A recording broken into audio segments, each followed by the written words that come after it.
So, good afternoon, everyone, and good evening for those who will be watching us in the future as well, perhaps connecting with us later on, or simply streaming later on through the different channels that we place these talks, these works that we put together. And today we are giving continuation to session to the book On the Way to a World of Regeneration. To be more specific, chapter 13 and 14. This is session 7. You were more than welcome to connect with us and look for previous session of this book, as well as the books that came before On the Way to a World of Regeneration by Manuel de Miranda, The Spirit, and Divaldo Franco, The Medium, right? We have covered several chapters thus far, several in really enticing chapters, if we can say it that way. Last time we studied about the justice makers in chapter 11, and we also gained some experiences in terms of how these justice makers, they were helped, as well as those who were connected with them were also helped. It's important to remind everyone that this book was actually produced. The stories, the works that we were sharing here, actually happened throughout the pandemic, right? The 2 critical years of the pandemic, and a lot has to do with the actual pandemic, with the actual issues that went through, and that we're still seeing some of the predictions, right? That actually was brought by Manuel de Miranda in this book. It's amazing to see how there's still a level of, let's say, destruction in every sense of the word that was predicted in this book. So it's important for us to read, for us to, pick up our copy and truly dive into it, because we cannot bring everything. Today, for example, chapter 13 and 14, it's immense, not only in terms of number of pages. I'll try to bring a lot for us to discuss, but sometimes it feels that, it's like an hour, it's impossible really to bring and to dive into it and go through everything. It is for sure something that in the future, that we can, perhaps ideally, try to do a study, much like we do your studying in other books that is happening right now at the SSB. But let us talk about chapter 13 and 14. We would like to just kind of recap a little bit on chapter 12, that towards the end of that chapter, as we saw, I'll bring it back here, chapter 11, the justice makers, and chapter 12, expanding experiences, that Manuel de Miranda explains what the justice makers are, and I say were and are because many of them are part of this group of individuals or spirits that are coming after those who are actually now trying to lead a better life, especially under the guidance, under the Christian teachings as well, whether it is in Spiritism or not. They are against that work, mainly because they were attacked by quote unquote Christians in the past, as we have seen through the Crusades and many of the unfortunate works that these individuals went through. And what happens? They get settled in one destructive ideal that these are pernicious minds, hearts as well, that they are only to destroy their lives and whatever come against them, right, or towards them. So they don't like Christians. It's simple as that. We're not here, and I have actually talked to some individuals that have asked me and have commented, that in Divaldo and Mr. Miranda is actually bringing this foe or this agreement between Christians and other religions. It's not that. There is actually a fight, right? There is actually a disagreement, a huge disagreement. But it's not to foment, but it's to actually now to bring light on what's happening and what needs to happen in order for this to change.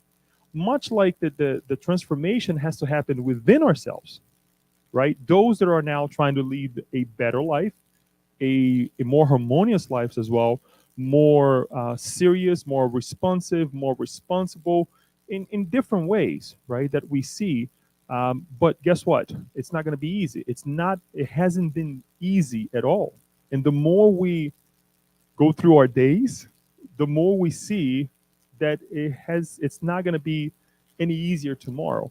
And it's not to be pessimistic, but for us to again be sincere enough to ourselves to say, wait a minute, it hasn't been easy because in the past we did not make any easier for anybody to live, right? So the responsibility comes back, knocks on our door, and say, wait a minute, now, it's time to work. If we truly want to work, if we truly want to persist on the teachings that we have received by our Master Jesus. This chapter, I'm gonna just give it up to you. It's all about the thought, and I'll read this first part, and it scares me on how similar what we will bring here, not by Mr. Miranda, but by I'm not going to say his name yet. That it is similar to what Joanna de Angelis has brought, much like what Kirsten is actually studying right now about the thought, about how to behave. Sometimes, well, I would say every time we read Happy Life as well, and many of the works that Joanna de Angelis brings, as well as Emmanuel, because Emmanuel has a beautiful book talking about the thought, right? And again, it's just scary in different words, but he's saying the same thing. And we will give emphasis to this. If we don't have time to go to chapter 14, it's okay. We will continue. We'll just cover this chapter. But it starts like this, and this is Mr. Miranda saying: the spirits who accompanied the infamous bishop were stunned by what they just saw. Even the rowdiest ones, who had been removed to adjacent area, became even more disturbed. The group, comprised of over 50 minions at his service, were shocked by the spectacle of the transformation of the perisphere of the chief. They were used to maimed and deformed spirits in their lair, but they could never understand how the phenomenon of zoanthropy occurred, ignoring that it is the mind that ultimately molds the external forms. Female entities that had degraded themselves through vile and aberrant sex practice took the form of Phoebians, displaying sensual, undulating, movements of the lowest moral nature. Other animals were also common in that region of Or, especially bears and ovoids, representing the most degrading phase of degenerated spiritual manifestations. I'll go back again to chapter 12. I didn't say this just for us to kind of illustrate over here the position that some of these individuals, especially the bishop, that was actually attacking the wives of two really hard workers of the Spiritist centers where they were working, were being attacked by this bishop, were being attacked by some of these, they call them minions here, but these the other spirits who were dependent on that idea, right? And they together start attacking them, and it was truly an obsession, right? And they took the form of animals. They were so deformed on their ideals to bring harm and to destroy that they transformed themselves into animals, right? That's how they perform. Hence, many of the craziness that we see on the world today, right? The movies, the different forms that we see, vampires, all these things that we think, oh, it's just Hollywood. Well, guess what? It has, a foundation somewhere, right? And sometimes is it true? It is more than we can think, right? And we see here that we bring this as well, this beginning, because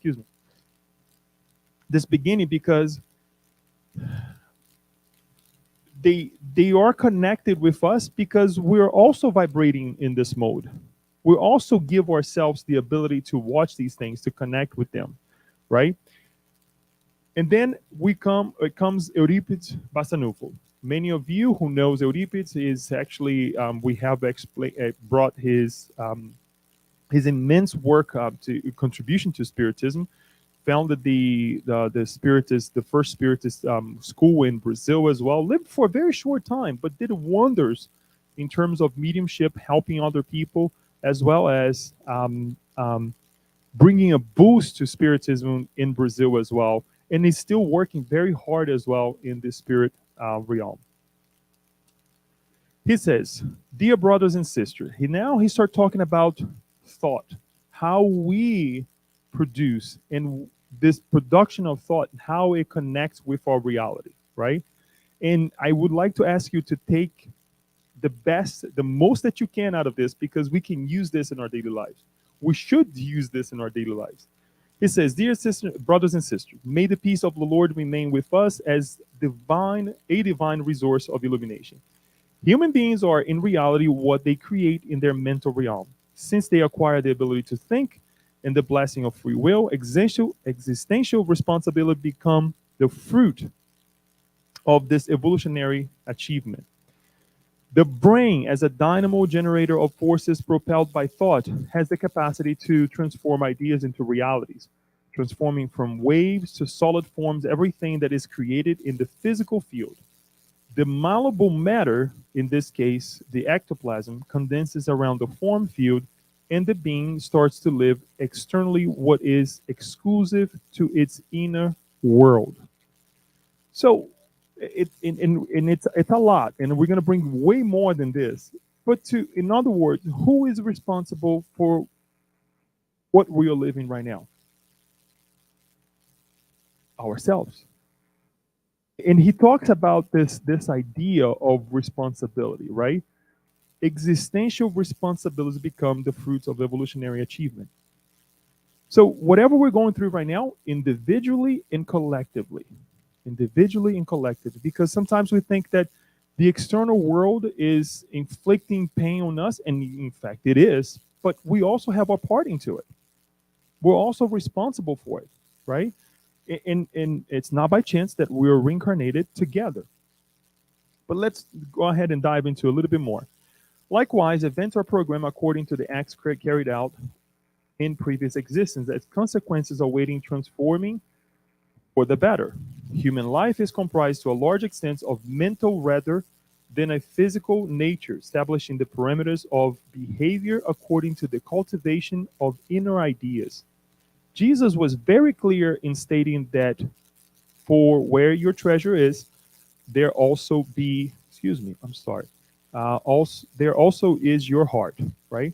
And it's interesting because it would be kind of hard for Jesus to bring all this explanation, right, in the past, but simply said, look, where your treasure is, there your heart will be as well. It's simple, because if you put emphasis in one specific thing, that's it. That's what you're going to be connected to it, whether we're reincarnated or discarnated. And he gives really interesting examples that it's very attainable to each one of us. It is understandable that cultivated aspiration and desires will acquire life and becomes the true treasures whose attainment will be fought for, even if unconsciously. So it's like we generate the thought, and we forget that sometimes, because we're not paying attention to our thoughts, we just unconsciously continue to generate even more, or giving more power to it, right? It's that little seed that comes inside of us that we plant inside of ourselves, and because of our will or lack or thereof, right, continues to grow inside of us, continues to grow. And sometimes it is fed by the external as well, that we allow to come in and feed that, or let's say germinate that seed that we have planted inside of us. In the experience of trials and error, we automatically select what is best, what will bring us happiness. Due to mental fixations, the physical form the spirit will assume in its next reincarnation becomes embedded in the biological organization model, or perispirit, which is made up of a malleable, very special energy. Excuse me.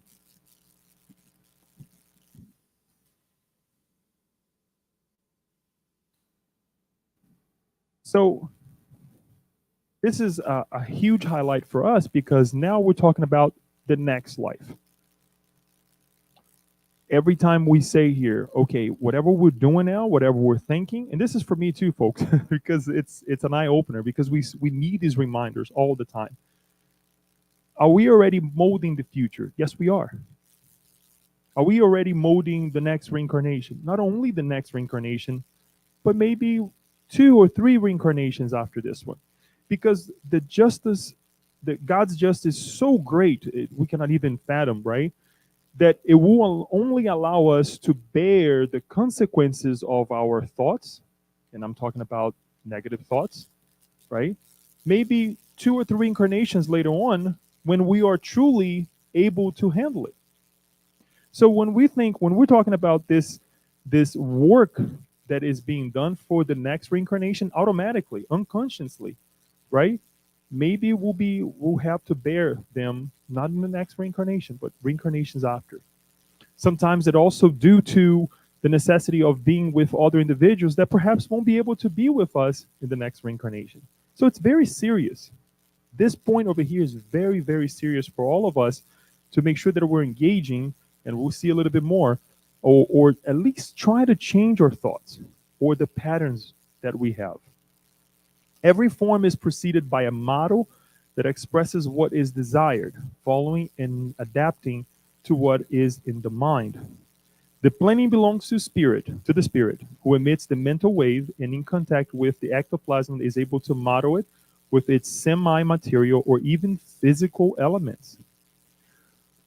Note, for example, look at this, that after death, the spirit who was nearsighted when incarnated or had any other ailments requiring the use of glasses or other devices no longer has that need, which was solely physical. However, it continues their use by sheer habit. Furthermore, the form in which the spirit appears is the same it had at the time of its disincarnation, thereby maintaining its known identity. Bare of various forms and appearances, its unconscious model beyond the grave what was most familiar, most pleasing to it, or by which it was best known. Many times we go through this process of rehabilitation, for example, right? And for those who have suffered from, for example, a severe, let's say, muscle spasm, right? The problem has gone. It's literally gone, right? The actual area, perhaps, but we're so afraid of, again, going through the trauma, right? That it's even by somebody coming near that area or you kind of going through an area that may touch that area of the physical body, what happens? You want to exclude yourself or you want to protect yourself, right? I'm giving you a very simple, lame example. For those who have back pain, we know this, right? Don't touch.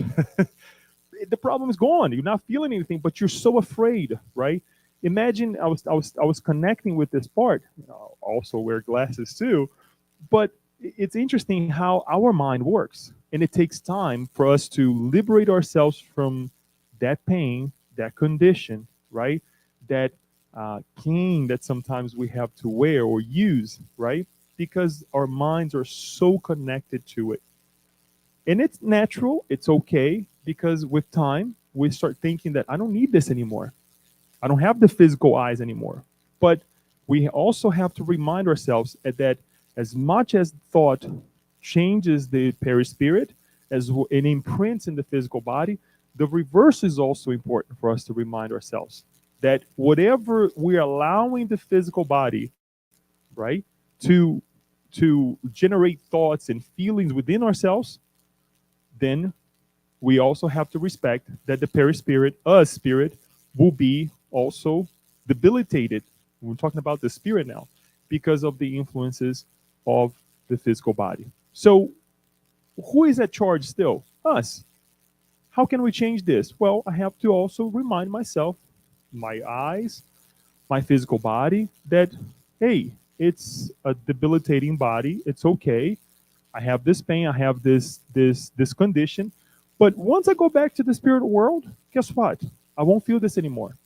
We need to start changing that behavior and thinking differently. It's just the physical body. It's just the physical body. And blast that pain, blast that condition, right? I often come across people talking about Saint Francis. Was it Saint Francis that blessed the body as a donkey? I believe it is. Yes, and how it is important to talk to the part of the body that is feeling that pain or going through, let's say, that stage of declination naturally, right? Naturally. So it's important for us to talk to it. It's important for us to change that behavior. Otherwise, we'll stay stuck in the same position of our lives. Again, we are in control. We are generating thoughts. We are regenerating thoughts because for the longest time ever, I said to myself, my back is killing me. And then until one day, one person came to me and don't ever say that again, Paula. She gave me a reminder as well. Don't ever say that. And I have that right next to my work uh, desk, right? And I hear people saying, it's right away. I say, don't ever say that. Your back is not killing you. Your back is supporting you. Your back loves you, right? You should love your back, even though it hurts, right? And we have to change them. Oh, my head is killing me.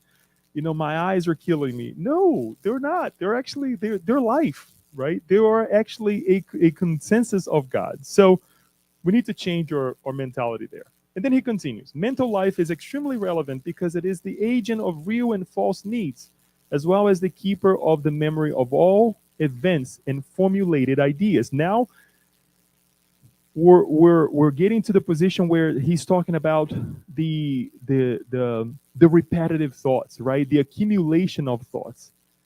This is why the recommendation to not sin in thought is very real, because the leap from mind to action depends only on the opportunity for those who have absolutely no control over the source of ideas.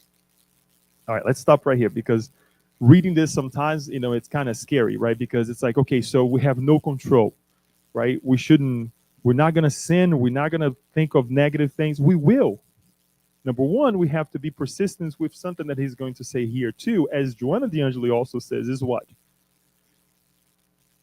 Think of something negative, replace it by something positive immediately. But how do you do that? How do you engage with yourself and your thoughts? You have to be aware. In order for you to change something, you have to acknowledge that there is something wrong, period, right? And at that moment, you're going to say, okay, why am I thinking about this? Why am I thinking negatively? Or why do I find that raining today is not going to be a good day? Why? Since I don't have any control of it, right? Well, okay, I'm going to take an umbrella with me. I'm going to protect myself. I'm going to take, even if I have to go somewhere, or perhaps a rain jacket, or perhaps an extra set of clothes that you have to go to work or something that you think is going to get wet, you prepare yourself and let it be. Based on your changes of behaviors, mind, or thoughts towards that feeling that you have against the weather, perhaps things will be much easier than even thought, right?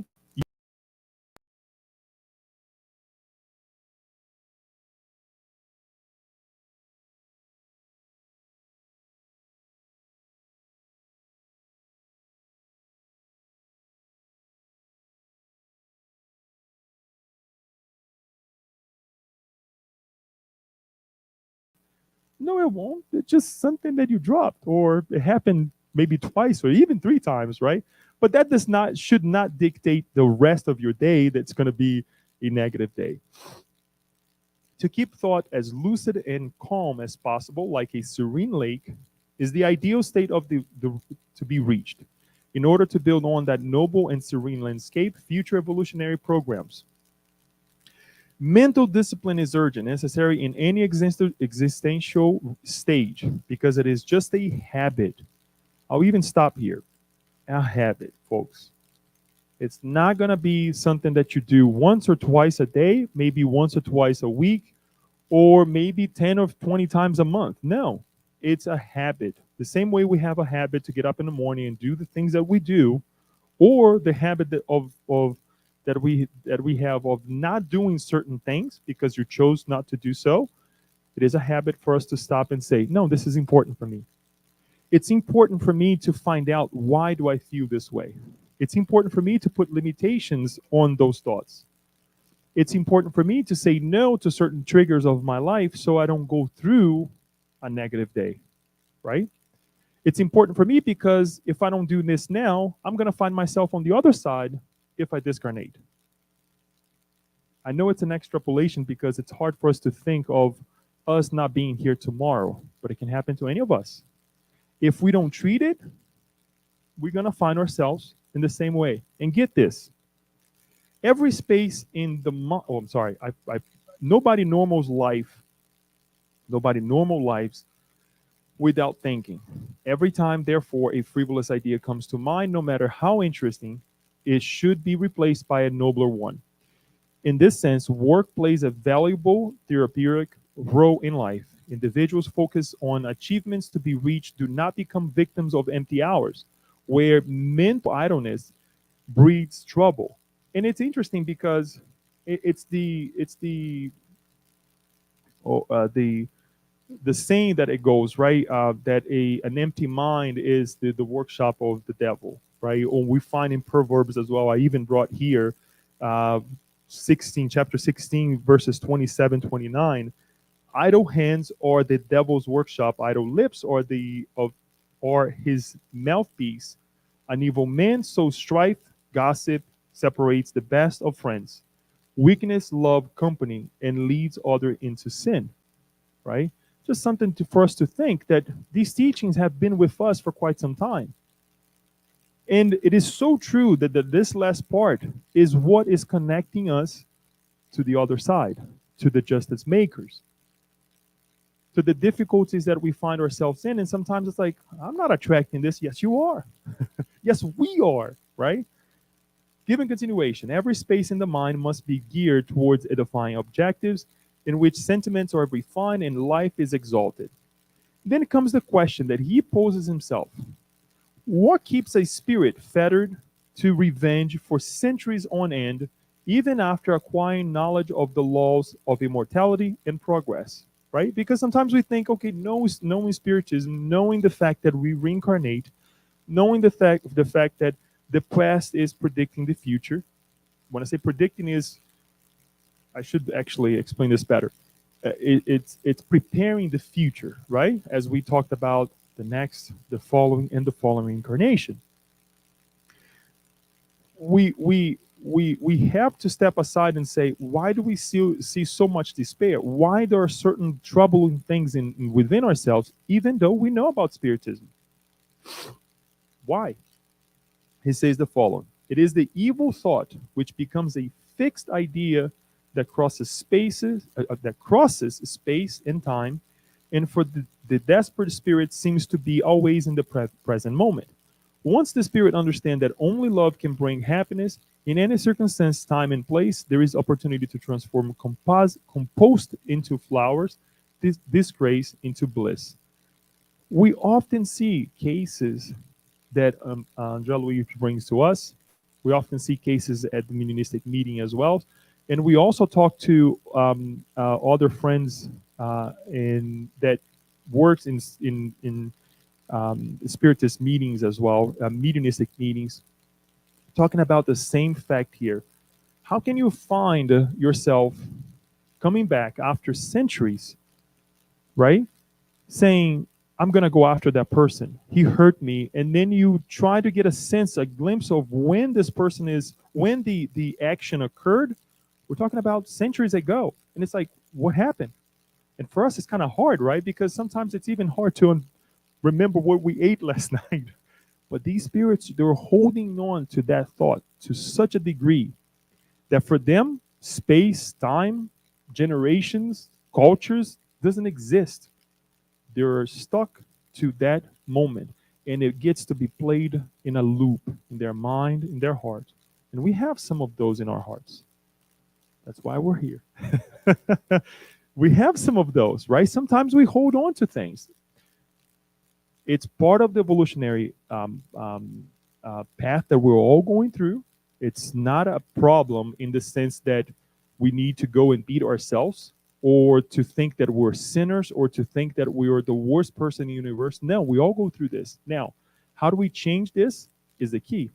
And here are some of the elements that we can change this. He continues by saying, the very common paraspiritual transformation of malevolent way to the imaginary tales of the past about vampires, haunted houses, diabolical revenges, attachment to material things after death, and the whole gamut of evils that human beings create for themselves due to their ignorance. As we said earlier, there's a base for this. There is an organization why we have these thoughts, we have these feelings.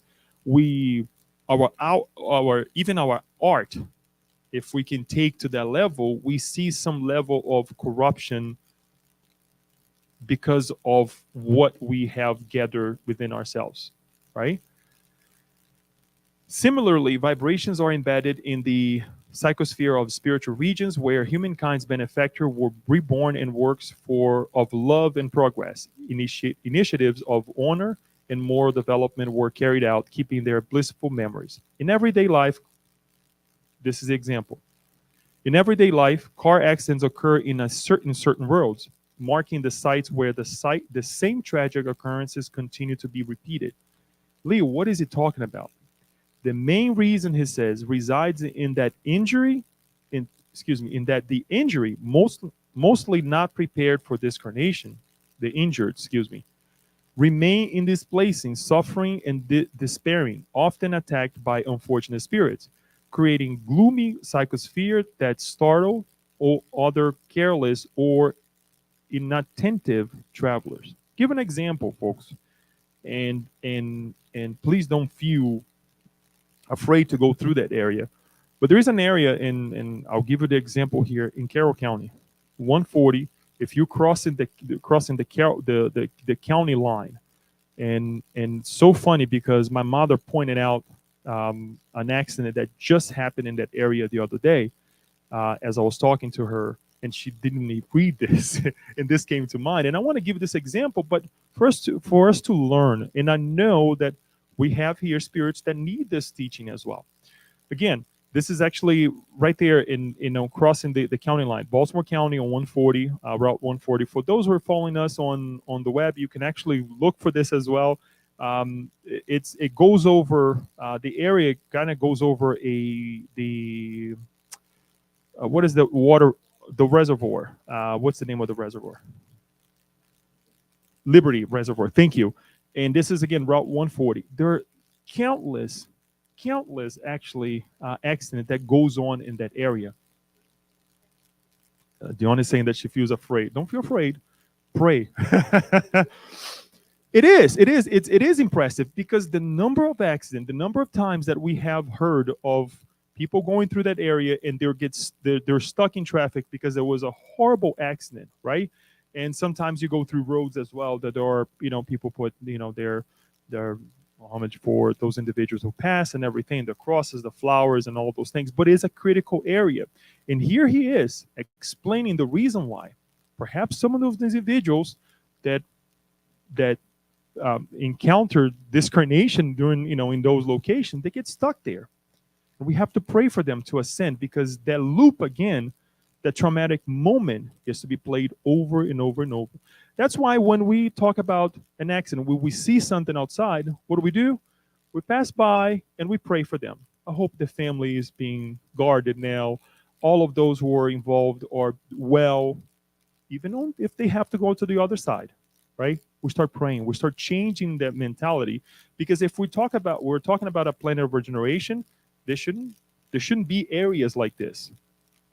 Much like areas that went through wars, went through difficult moments, there are still several individuals there, several spirits, both realms of life, those discarnated ones and the incarnated ones who are connected with that thought. Perhaps individuals who reincarnated in that area again to ascend or to change their mentality, they're still connected. And we need to pray. Here's a great example, not only in terms of accident, in terms of area, for example, our jobs. Why we live in many cases, we hear workplaces as a toxic environment. And perhaps the person who was toxic gone. That person's not even there anymore because we're still reliving. Those who stay behind, they're still living, right? In the same mentality. So again, I cannot stress how important this chapter is for all of us, right?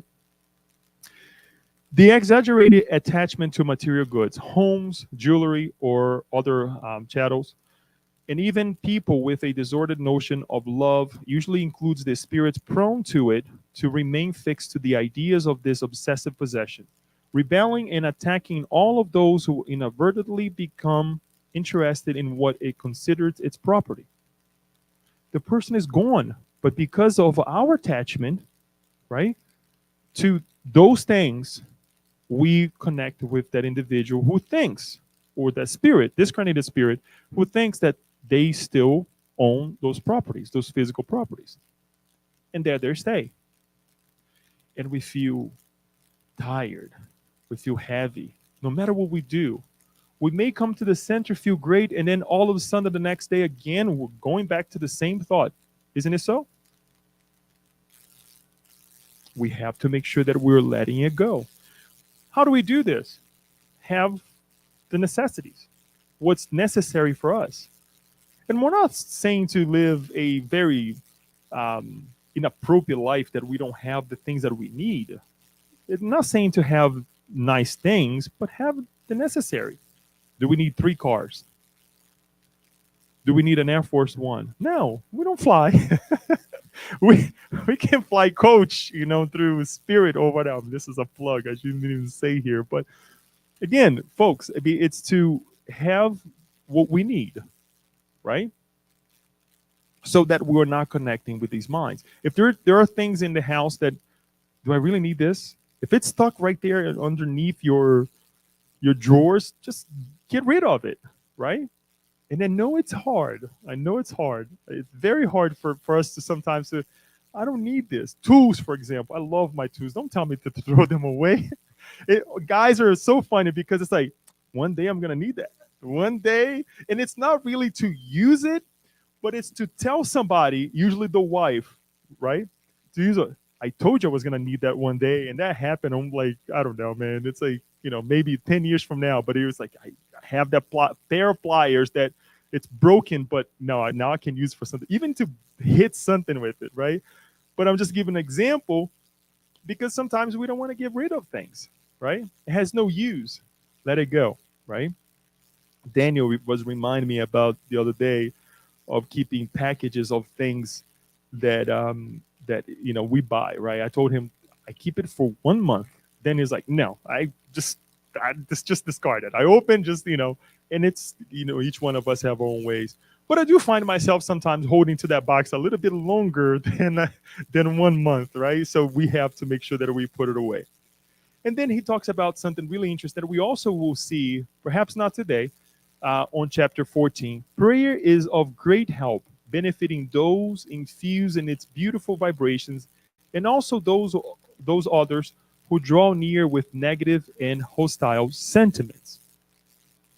In many second marriages resulting from widowhood, it is very common for the discarnated spouse to believe that he or she has been betrayed and thus attack their replacement, giving rise to numerous types of spirit obsessions depending on the circumstances and the credits or debts of the parties involved.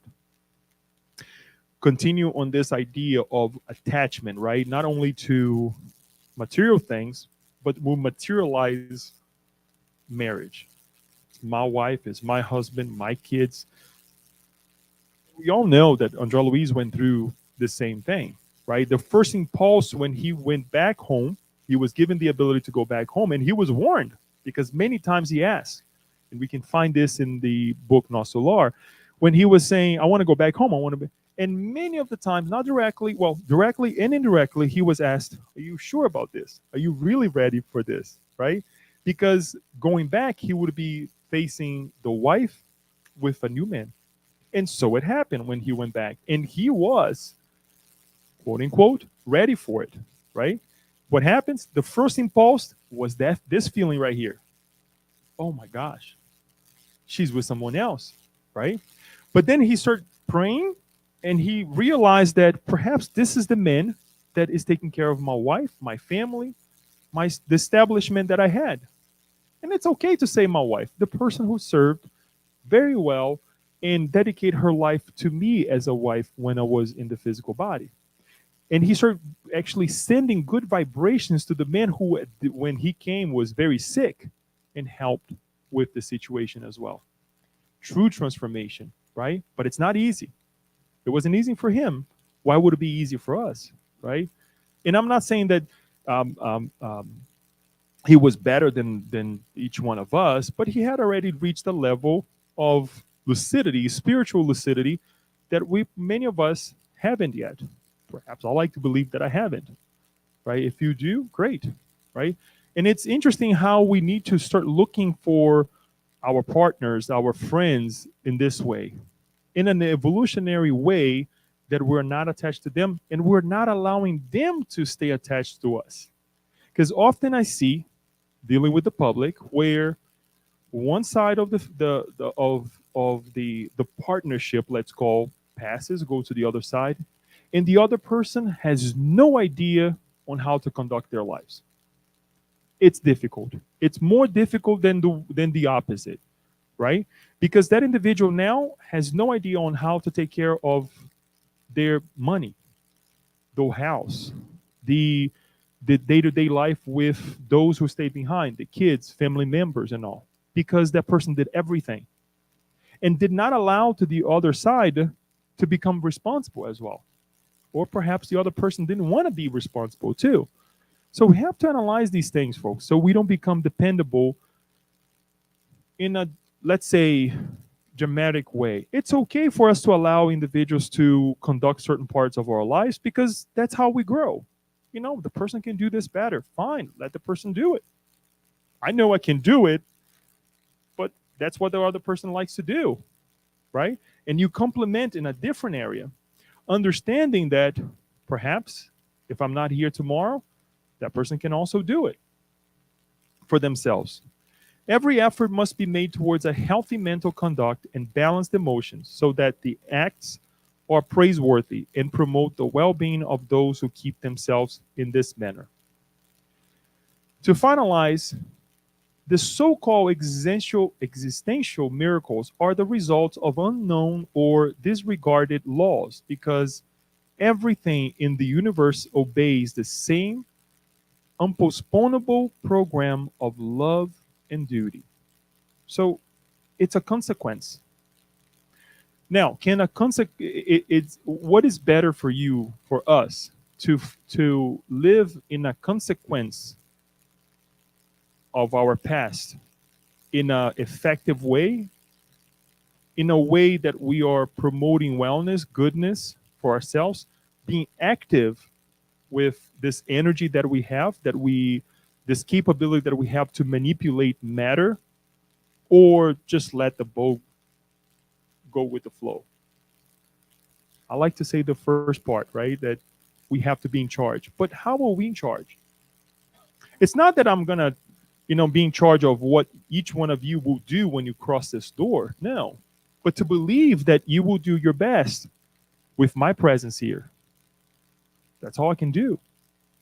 It's to believe that perhaps the preparation of this work, this conversation that we're having here, will change your life to become a better individual. Thus, whatever you do in the environment in which you go, perhaps if it comes towards me back, which it will benefit me as well. Not in an egotistical way, but knowing that we're all vibrating in this pool of energy. You see? So if we think that this idea of being charged, is that we'll have control, no, but to facilitate a better life for everyone. That's why we say good morning when we get to work. That's why we say, good night. That's why we smile. That's why we treat people well, right? We already have this inside of us, and it seems so. Okay, we have to do it because we have to be nice. Well, let's be more I don't want to say aggressive, but I don't want that to be just something that we say out of our mouths. Much like Daniel was saying, when we use prayer to say, to change things, instead of just saying, let it go, let it be. No, well, yes, we know we have to do that, but how do we truly do it, right? Think of the good, and the light of peace will illuminate your steps in the direction of your triumph in immortal life. Never allow yourself, whoever you are, to doubt the sovereign laws of life. They are what sustains the cosmic infinity, as well as the process of aggregation and disaggregation of microparticles. Wishing that we all understand and act wisely, let us be led by the cosmic thought in the direction of plenitude, which is the kingdom of God within us.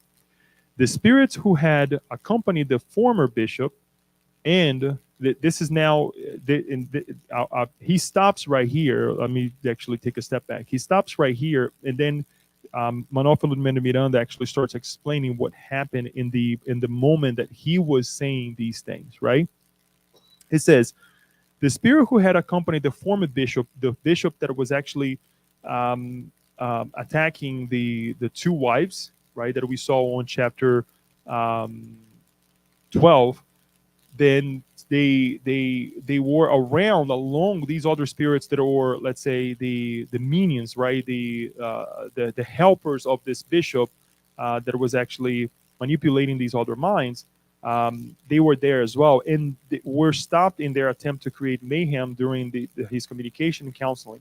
Listen to Euripides in almost a trance state resulting from the higher reigning vibrations.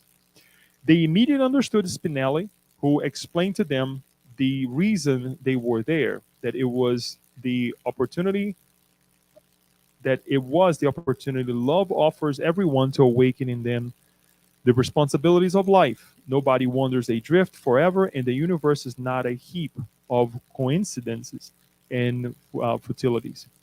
He urged them to change their mental attitude, giving them the choice to stay there or return to their region of ignorance and primitiveness. This is the point that we would turn over, folks, to chapter 14. I knew this was going to happen. It's already 10 of, and I don't want to jump into 14 because we will not have enough time for us to go into 14. We can put this together for next session. It's okay. We'll change a little bit. I had a feeling that this would happen, but I would like to finalize with a couple of things. With this, to change this or to complement this passage, this whole explanation of, excuse me for 1 second, this whole explanation of thought, this reminder that we have seen throughout our different books when we study Thought and Life by Emmanuel, when we study Joanna de Angelis, when we open random messages talking about life, thought, and I thank God for every single moment of having to, let's say, when I say reproduce, really copy these passages and put here for you and discuss. Any reminder. Sometimes I get myself, or often I find myself in the same loop, right, that we mentioned here. So much so that I live nearby that area that I mentioned to you folks.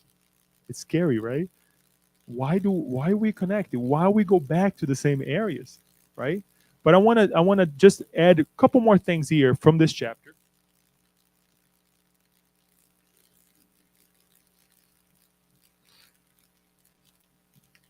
Towards the end, they're reminded by Spinelli, one of the individual, the spirit who is responsible for this caravan of work, right? That they on the following chapter, on the following day for them, right? We will actually look into a meeting that they have, a beautiful meeting, and they're very enlightening to all of us because I'll give some insights of it. It not only happened in Brazil, but also as it was happening in Brazil, this meeting of higher order spirits, it was happening everywhere in the world as well, with the spirits responsible for those nations as well. So we can imagine that, okay, we're having this meeting here, but every other state or every other city in the US is having a meeting like this.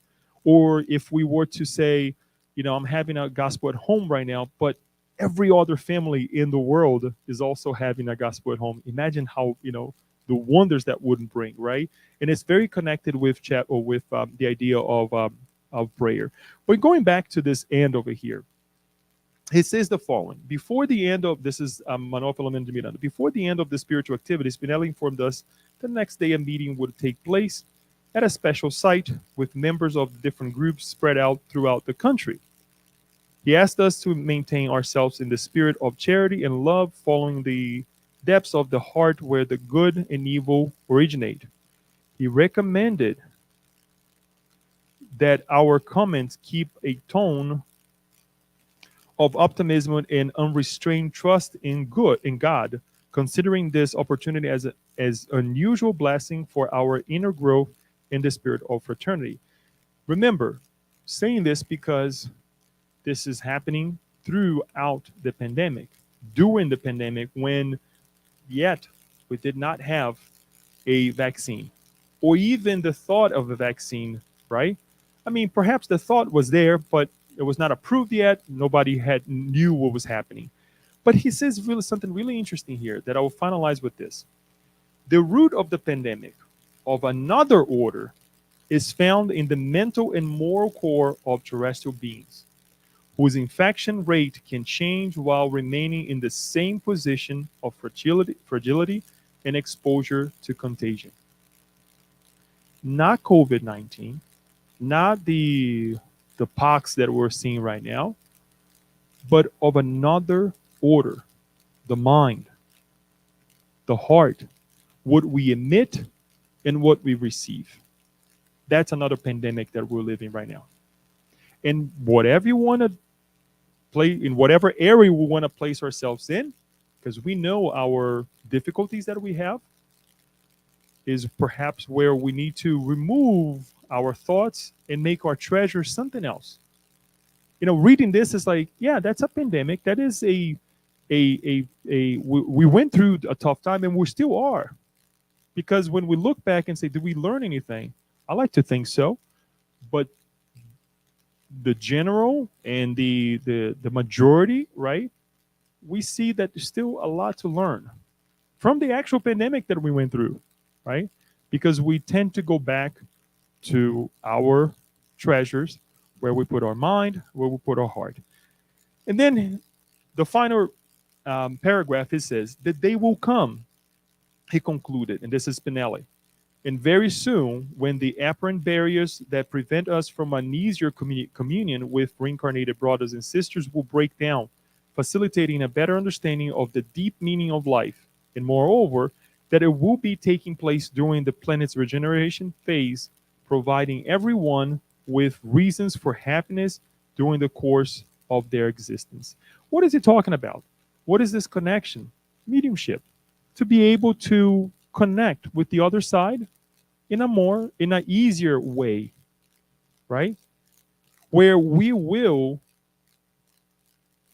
time over time, stop and think, life is more than this. Life is more than this physical moment that we have of, thank God, 75, 80s, perhaps 90 some years of life that we're able to live right now, depending on how we conduct our lives, right? In the physical body. It's more than this. And it's easy for me to, as I pick up my phone now and call someone, to say, well, you know what? Let me go ahead and talk to Aunt Sally, who's on the other side. Because she was knowledgeable about going through a pandemic, because she lived through a pandemic. She's knowledgeable about dealing with family members that are difficult, because she helped many of them, right? Look how we are changing as well the idea of connecting with the beyond, right? It's not to say what are the mega million numbers. No, we're not talking about that. We're talking about something way more productive in life. In when I say life, is eternal life, then connecting with the other side as we have done for many, many years, right? Because we often see people coming to the Spiritist Center asking for a message, asking to talk, rightly so, because they don't understand. But there are also many that have an understanding and they still connected with, oh, I want something, to liberate me from this difficulty. Well, what are you doing to liberate yourself from that difficulty, right? We can help you on that if you need help with that, but perhaps the message will be a little bit difficult because the phone rings from that side to this side, right? But we will straighten this connection with the other side in such a way that will give a better meaning to life. And I think that if we, why we're saying this and why is Spinelli finishes the chapter this way is because if we are conducting ourselves this way in terms of thought, changing our thoughts, having more control of our thoughts, having being more productive with our thoughts. First of all, understand why we think A, B, C throughout the day, right? And if you see something that it needs to be replaced, replace it, as we saw here. Be productive what is happening around you. If you feel irate, okay, we have the right to be upset. But the more I do, the more I will connect with other minds thinking the same way, right? So this connection will not help at all. If anything, will worsen the situation as we pass by an accident that we have been sitting for 15 minutes on the street, on the road, and we don't say anything positive, we're going to be connecting with that region that we explained here. Do we want to go to that region? No, obviously not. So I go back to what we start with, responsibility. I go back to what we start in terms of thought, that it's so repetitive. Thank God, right? Coming from Emmanuel, coming from Joana de Angelis. Now we see with Euripides Bassanufo as well in this book, in this chapter, right? And we just discard sometimes, well, let's say most of the time, we discard this idea that we are in control. I wish we had more time. I wish we had another hour to go into chapter 14. It's okay. We have more time. What I would ask everyone is to make sure that we read the chapters. We were not going to cover chapter 15, 16 the next time. We'll cover chapter 14 and hopefully 15. Again, many changes to come as well if we need to spend more time. But these are the moments that we would like to open up for questions, comments, and from you here as well as those who are following us on the web. Later on, if we have questions about this and you would like to talk about it, if you like to mention a book, something that you read as well, please let us know, because it brings emphasis to the teachings that we have that we're discussing here, as well as making the work that we're presenting much more, let's say, enjoyable too. Okay, I'll stop sharing here. Daniel, if you can help us with the questions and comments that we received.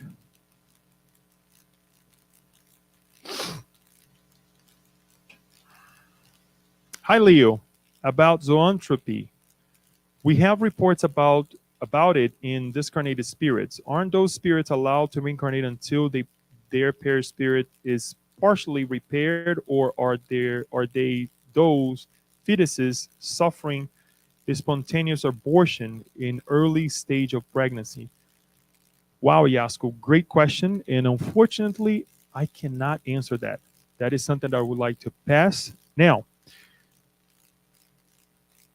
one thing that I would like to say is that I would like to believe, and this is a personal comment here, that I'm quite sure that many of these spirits, they are helped to the best of the mentor's abilities, right, to diminish their condition, the way they live, the way they're living, the way they're vibrating, right, in terms of being a ovoid and all. Now, if they are in a position where they are discarnating, as mentioned here in a spontaneous abortion, I don't know about that. I never read anything, never came across anything that can make this statement correct or false.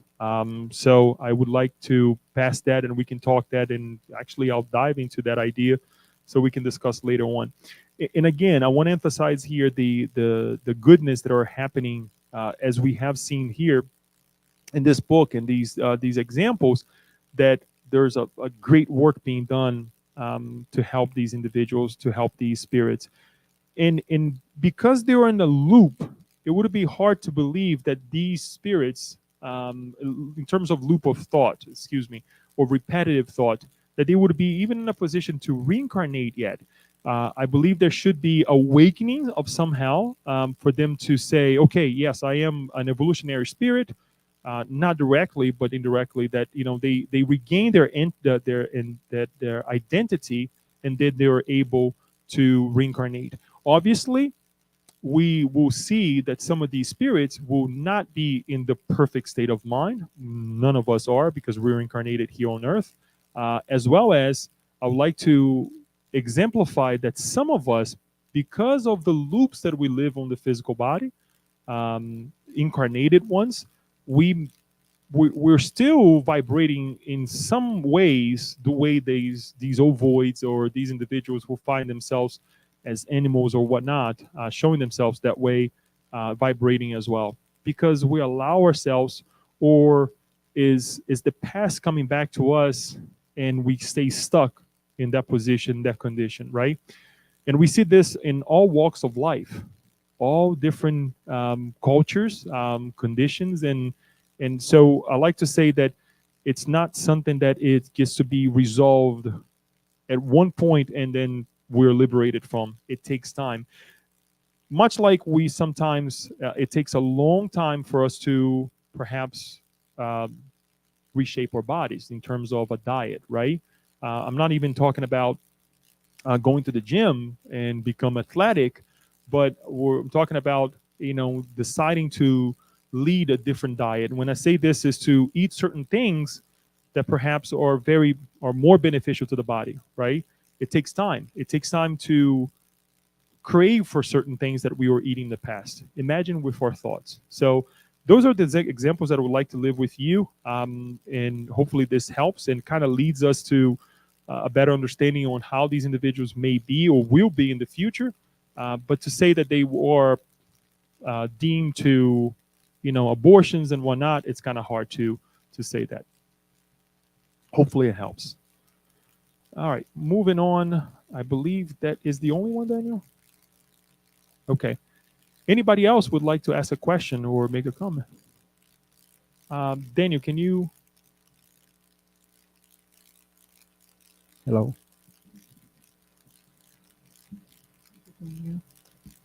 Leo, even though I know that the fear is somehow to protect ourselves, but the fear as well is something that, keep our mind busy, when they have a fear, how to not have as much fear, not how not to have much fear, because fear at least is the same kind of thoughts that they can attract, bad stuff. But the same how protect you. How can you know go away from this loop of fear? I mean, Good question. I'm not a psychologist, so it's kind of hard for me to give you a, an answer that is on par with psychology and and understanding fear better. But one thing that comes to mind, and I believe this is a little bit of a help of our mentors here, to say that, what do you define fear, right? And what level of this feeling that you're defining or that you deemed as fear, right, is are you allowing to live under or through, right? um, because it is sometimes the same fear that makes us be a better being, right? We see, for example, religion, the fear that was imposed through religion in the past of this vengeful God. I'm not saying it's good. I'm not saying it's the best thing, because now we have evolved to know that God cannot be this punishing God, right? But it actually had a positive sense in our lives where, oh my gosh, if I don't live righteously, guess what? God will strike me, right? And it kind of led us in the right beginnings of life, right? Much like the God that we see with the first teachings that we receive, right, in terms of religion, right, in the Old Testament, right? So again, I'm talking about the level, the intensity, and what we deem as fear, because sometimes it's the lack of understanding of the unknown as well. That is like, I don't understand the mechanism of how it rains, so therefore I fear the rain, I fear the thunder, right? We now have a solid notion of what a thunder is, where in the past we would run from it because we had no idea that it was just a combination of particles happening in the sky that, you know, create this huge boom, shock, and now we hear it. Now we even know how to count. We see the light, we count, and there comes the sound. Because we know that light travels much faster than the sound, right? So again, this transformation of what sometimes we deem fear. Once more, if we continue to live in a position where we're fearful of everything and we don't move, then it's a problem. For sure, yes, we will connect whether this is good or bad. And I think the product of this connection as well with the beyond is something that we have to bring to this equation. Because the more we fear nonsense, the more we connect with nonsense, right? If we are fearful in terms of, you know what, I'm not going to think of negative things, because if I am presented, as Manuel de Miranda said, if I'm presented to a situation that I may fall, I may not resist. And what do? It's okay to say, no, I'm not going to go to this party because at this party there will be certain things that I may indulge. And I'm not talking about drugs. Never forget an example that our friend Gordinho actually gave it to us of one of his friends that was excluding himself from parties that they had. Let's say parties, gathering, right, from work. And one time he approached the person and say, "Why you don't go to these places?" And the guy said, "You know what? Every time I go to these places, I can't resist. I eat too much." And the guy said, "You know what? It's not for me. I'll give some time until I can, right, conquer that feeling, or perhaps the fear of even going there, right? And it's okay because you know your limitation, right? And then you act on it, right? And some people may say, "Oh, you're a coward. You cannot resist." Well, no, he knows his limitation. Now, if he doesn't do anything about it, then that person would be a coward, right? So we have to define this idea of fear. It's okay to have it. I'm fearful every time I have to come and talk with you guys. I am, and this is what keeps us grounded, right? Because otherwise, if we have only human faith, we fall. There should be a combination of human and divine faith, and it's right there on the gospel according to Spiritism. We have to have faith in ourselves, right? But also we have to know that we don't do anything without God's consent and God's help. So I hope that helps. And again, I mean, it's something that we have to develop. It's not something that there's no right or wrong formula, right, that we can go for it. So anyone else? Daniel. Hello, thank you so much. It's a very helpful presentation.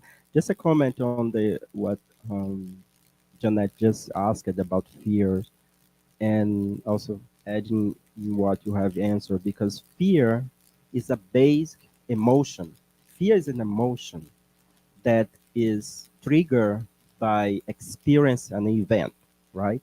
Has nothing to do with thought, right? With our mind. It's like we experience an event, then we develop that emotion, right? So now, how important it is working our mind and our thoughts to control fear. So when fear invades our thoughts, is because we are not working in that experience, right? Is the fear of the unknown, or as you explained, like before, we didn't know the thunder, the source of why we have the thunder. We thought that the thunder was God angry, and then when we understand that, no, this is pure physical law that is acting, right? So the same thing is for our life. When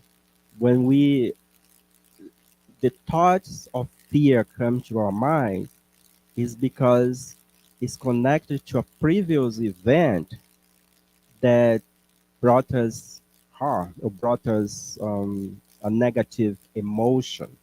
So the idea here is we identify the source of that emotion, and and to do that, you need to work our thoughts. So that's the, the way I see.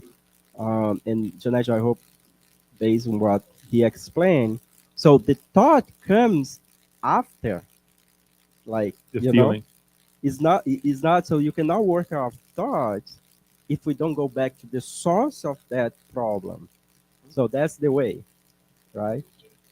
It's funny because it's something came to mind, and I'd like to finalize with this funny comment because it illustrates what this is.